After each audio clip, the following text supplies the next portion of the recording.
Do you ever apologize for things that aren't your fault? Or maybe you hesitate to ask for help even when you really need it, because you're worried you're bothering someone. If you've ever felt like you're just too much or a constant inconvenience to others, then this video is for you. You're not alone in feeling this way, and today we're going to explore the psychology behind that persistent feeling of being a burden. It's a heavy weight to carry, but understanding where it comes from is the first step to finally putting it down. So where does this feeling even start? For many of us, the roots are planted deep in our childhood. Think about it. Maybe you grew up in a household where your parents were always stressed, overworked, or dealing with their own struggles. When you needed attention or help, you might have been met with sighs, frustration, or comments like, "Not right now, I'm busy," or "Can't you see I have enough on my plate?" As a child, you don't have the tools to understand their stress isn't your fault. Instead, your brain makes a simple but incorrect connection. My needs are a problem. I am a problem. This isn't about blaming our parents. Often, they were doing the best they could with what they had. But it is about recognizing how those early experiences shaped our internal monologue. Another common source is growing up with a sibling or family member who required a lot of care, perhaps due to a chronic illness or a disability. In those situations, you learn very quickly to be the easy child. You suppress your own needs, wants, and problems because they feel insignificant compared to the bigger issues the family is facing. You become self-sufficient out of necessity, learning not to ask for much because you don't want to add to the family's load. This creates a powerful, lifelong pattern of self-silencing. You carry that belief into adulthood, thinking your needs are less valid and that asking for anything is a selfish act that burdens others. These early patterns of thinking don't just disappear. They evolve into what psychologists call core beliefs. A core belief is a fundamental truth we hold about ourselves, others, and the world. If you constantly feel like a burden, you might have a core belief like "I am unworthy," "my needs don't matter," or "I am an inconvenience." These beliefs act like a filter for every interaction you have. When someone does something nice for you, instead of simply accepting it, your brain might whisper, "They're just being polite. They probably resent having to do this." If someone doesn't reply to your text right away, you might jump to the conclusion, "I've annoyed them. I shouldn't have reached out." It's this filter that distorts reality and reinforces the feeling of being a burden, even when there's no evidence to support it. This internal narrative then fuels a cycle of behaviors that actually make things worse.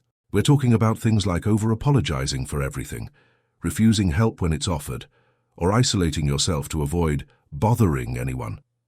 Let's break that down. When you constantly say, "I'm sorry," you're reinforcing the idea that your very presence is an error that needs correcting. When you refuse help, you're not only robbing someone of the joy of giving, but you're also denying yourself the support you deserve. This self-reliance feels like strength, but it's often a defense mechanism rooted in fear, the fear of being rejected or seen as a nuisance. Over time, this can lead to profound loneliness, because genuine connection is built on mutual vulnerability and support, the very things you're avoiding. So how do we break free from this exhausting cycle? The first step is awareness. Simply recognizing this pattern in yourself is a huge leap forward. Start paying attention to your thoughts. When you feel that familiar urge to apologize or shrink yourself, pause and ask, "What's the story I'm telling myself right now? Is there actual evidence that I am being a burden, or is this just my old programming kicking in?" For instance, if you ask a colleague for help on a project and start feeling guilty, challenge that thought. Remind yourself, collaboration is normal in a workplace. It's okay to ask for help. This practice of questioning your automatic thoughts is a core principle of cognitive behavioral therapy, or CBT, and it's incredibly powerful. You are essentially fact-checking your own brain. The next, and perhaps scariest step, is to start acting against the feeling. This means intentionally doing the things that your burden mindset tells you not to do in small, manageable steps. Start by accepting a compliment without deflecting. Just say, "Thank you." That's it. Next, try asking for a small, low-stakes favor. Ask a friend if you can borrow a book, or ask a partner to grab you a glass of water. Pay attention to how they respond. Most of the time, you'll find that people are happy to help.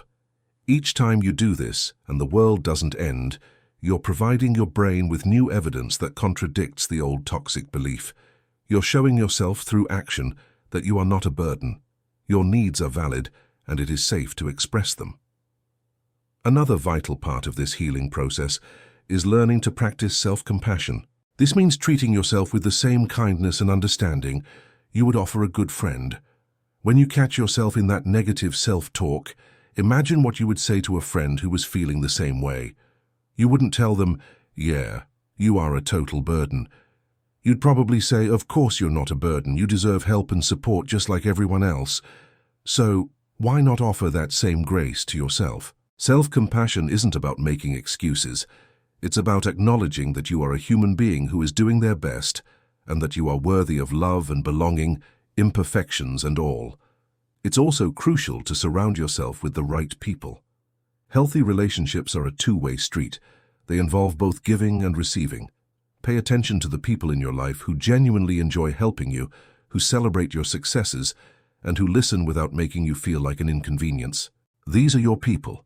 They will act as a mirror, reflecting back to you your true worth.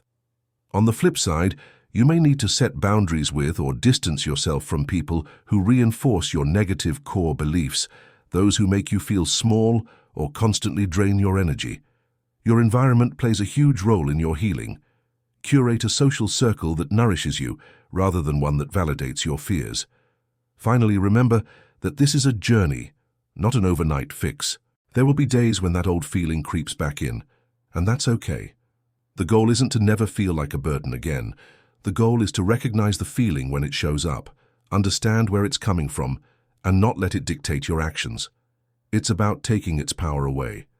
If these feelings are deeply entrenched and are significantly impacting your life and relationships, seeking support from a therapist or counselor can be incredibly beneficial.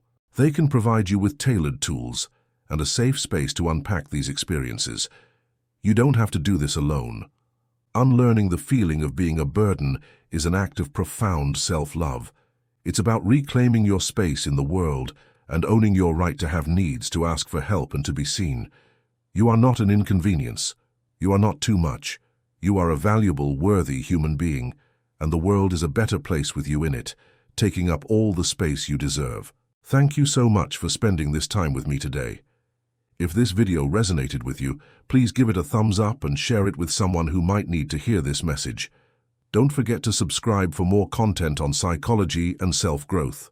Take care and be kind to yourself.